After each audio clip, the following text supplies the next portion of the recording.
it has to be a fair and independent investigation, not at the instigation of Malacanang. Correct. They sort of instruct the investigators, oh, tigok na yan, di ba? No, it cannot be.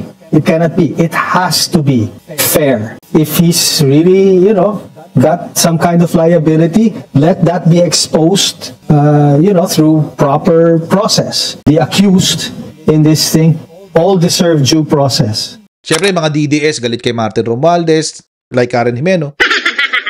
Tayo din naman, galit din naman tayo sa parte ng mga Duterte. Galit tayo kay Chisa Escudero. Galit tayo kay Bongo. Galit tayo kay Joy Villanueva. Galit tayo kay Jinggoy. Galit tayo sa mga senador niya. Galit tayo kay Sara. Regardless of our feelings, it does not matter. Hindi mahalaga yung nararamdaman natin. Tayong lahat.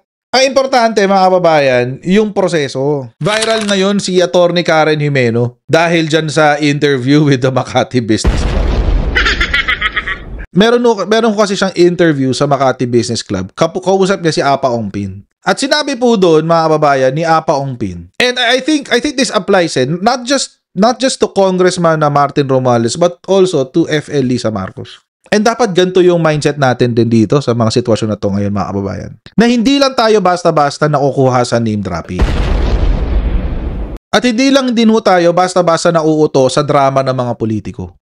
That the ICI proceedings should be televised or live streamed, because you talked about before, like all the revelations that informed the public came from the Congress and Senate hearings from before. But now we have no clue what's happening behind the ICI investigations.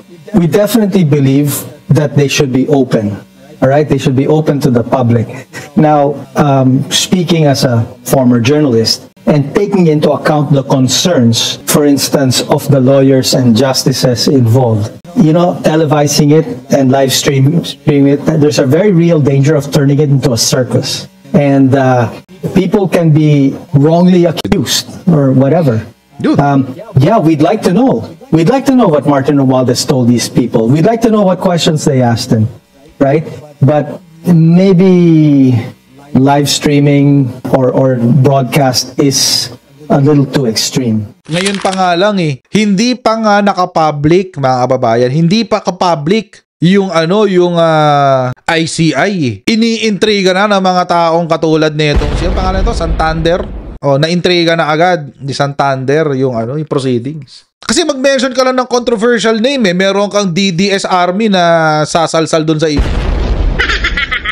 And when you say heads should roll, are you optimistic that we will see heads roll regardless of anyone if they are related to the president? Because I keep hearing that. Ang laging sinasabi rin ni Undersecretary Claire Castro, walang kamag-anak, walang kaalyado. But do you think that's gonna happen? Na kahit kamag-anak, merong magiging accountable? Yeah, well, that's a good question. I mean, that question is really, is Bonget gonna throw Martin under the bus? Pwede. Nirekta na ni Apa Ongpin. Sabi ni Apa, wag ka nang paligoy-ligoy. Gusto mo talaga tukoyin dito si Martin Romualdez. Let's get straight to the point. That would not be a good outcome for us if he throws him under the bus. Okay? Why would not that be a good outcome? Okay. Pero yung reaction ni Karen Jimeno is a reaction of gulat. Gulat, ha? Why not throw him under the bus? Ay, bakit hindi pwedeng ilaglag ni Bongbong Marcos si Martin Romualdez? Bakit? Bakit hindi? It has to be a fair and independent investigation, not at the instigation of Malacanang. Correct. They sort of instruct the investigators, oh, tigok na yan, di ba? No, it cannot be. It cannot be. It has to be fair. If he's really, got some kind of liability, let that be exposed, through proper process. The accused in this thing all deserve due process. Siyempre, mga DDS galit kay Martin Romualdez, like Karen Jimeno. Tayo din naman, galit din naman tayo sa parte ng mga Duterte. Galit tayo kay Chisa Escudero. Galit tayo kay Bongo. Galit tayo kay Joy Villanueva. Galit tayo kay Jinggoy. Galit tayo sa mga senador niya. Galit tayo kay Sara. Regardless of our feelings, it does not matter. Hindi mahalaga yung nararamdaman natin. Tayong lahat. Ang importante, mga kababayan, yung proseso. Ngayon, if the process, kung doon sa proseso sasabihin, guilty si Martin Romualdez, and then let the hammer fall. Ganon.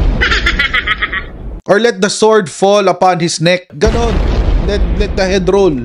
If yun ang direksyon. Kasi alam nyo mga kababayan, napakadali ka kasing sabihin na, hindi, kontrolado ng Malacanang yung ICI na yan. Hindi talaga sila independent, kontrolado ng Malacanang yan. And mga kababayan, I think ito yung direksyon na gustong tahakin ng mga taong nagtanim kay Santander. Eventually, intayin lang natin, pero dito pupunta yon. Yung propaganda na ang ICI ay hindi independent at kontrolado yan ni BBM. Bakit? Yung asawa nga, dinala namin dun eh. Sinabi na namin sa ICI, ayan yung asawa, imbestigahan yung asawa. Bakit hanggang ngayon hindi pa rin iniimbestigahan? Hindi independent ang ICI. Oo. Yun ang diretso gusto nilang resulta. It's really, this effort is to discredit the ICI. Actually, meron na nga isang tao na nadulas dyan kanina. Meron ng isang DDS na, ewan ko, ano ba siya? Politician? Hindi na siya politician eh. Isang DDS politician na nadulas dyan sa ano na yan, sa konsepto na yan. Ang sinabi niya, gagamitin lang yung ICI para maghugas ng pangalan ng mga kasangkot dito sa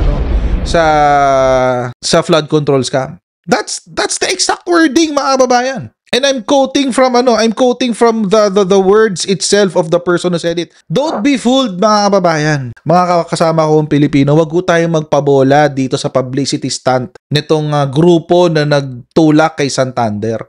Santander is just a tool. Wag ko kayong magalit sa kanya, kawawa naman, ginamit siya, nagpagamit naman siya. Pero ang propaganda dito ay eventually sasabihin nila, hindi nga inimbestigahan si FL eh. Walang kwenta yung ICI na yan. Binring up ang pangalan ni FL, ni hindi in-interview, ni hindi kinausap. Kaya nga sabi ko mga kababayan, ito ay lehitimong diversionary tactic. Si Santander ano lang yan? Wala yan. Hindi siya yung ano dito, hindi siya yung target, hindi siya dito yung objective. The objective is, mga kababayan, ang goal ay ipakalat na walang kredibilidad ng ICI.